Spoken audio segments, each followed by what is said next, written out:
getting pie. Yeah, I would take 3 pieces of lemon pie. 1 so I can draw, and 2 so I can eat. Jag har tagit man du. Det är 200 tag. Ja.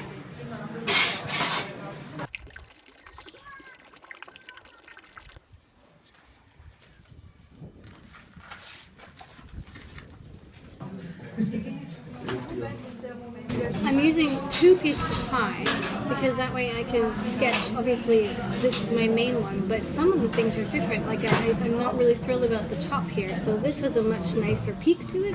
So I'm taking this peak with some of this peak and kind of combining them. And by using more subjects, actually there are 3, but this way I can eat one. And I took lots of photos of them, so when I get back to the house and actually do the drawing of it or the painting, sketching, I'll have the references. And maybe I'll take these with me too. But it's a lovely way to do it. I'm thinking I might just have to bake an actual pie and study each piece separately.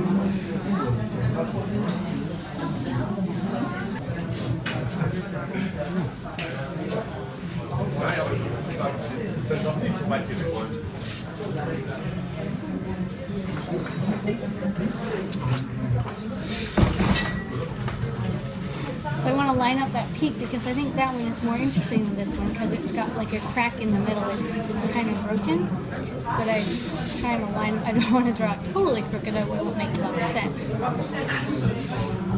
And I'm also noticing that when I'm drawing this, if you draw the top of a pie like peaks and valleys of a rock, if you imagine it's a rock face or the moon, it's much easier to draw than just to look at it and think of it as a pie. I always think of things in form of lines, so lines, shapes, circles, and shading. This is darker, this is lighter. Where do the lines, where do the shades go?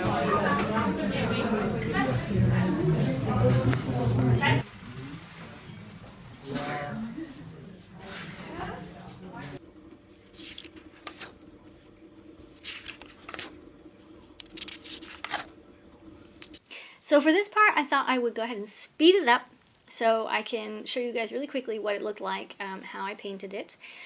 There's not really that much to say about how I painted this pie. I obviously started with my underlayers, my underpainting, which is lemon yellow for the lemon section, and burnt umber for the bottom, and there's a little bit of browns, raw sienna and burnt umber in there. And those are really the 3 colors I use for pretty much the entire painting, and it's just a matter of layering and texture. This is a wet on wet, so I've added in the water with 1 brush, and then I'm dropping the color on top, and you see how there's little bits of sharp edges, and then other parts are kind of gently flowing out into the paper, onto the paper. That's a wet and wet technique.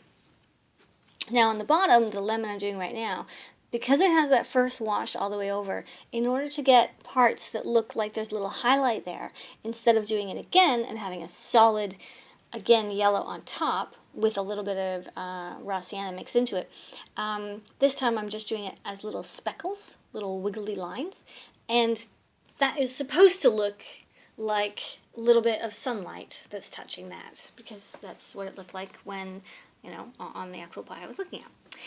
So the top, now we're at details. Some of the meringue on the top is going to be slightly darker because it's closer to the burner in the oven and a little more singed, a little more cooked.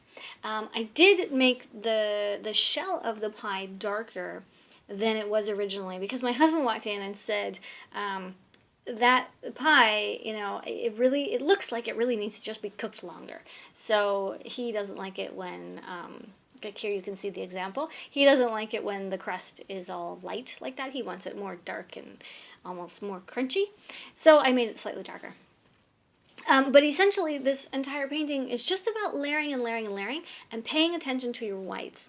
The one thing that I did find difficult about doing a lemon meringue pie, and I should mention this is pretty much the first one, other than the sketches that I did when I was in the cafe, is trying to preserve the whites and trying to paint the white of the meringue in a way that would make it look realistic, but not just have it as a big blob of white.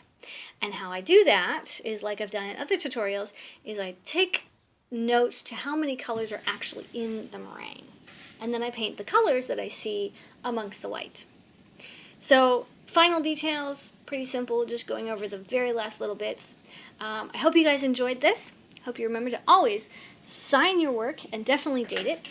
And this little kiwi that you're seeing in the corner on the right, that is what is coming in the next tutorial. That's not finished though. That's just what I did this morning, and it's only the under layer. So we'll see what it'll look like. Thanks for watching, and I'll see you later. Toodaloo!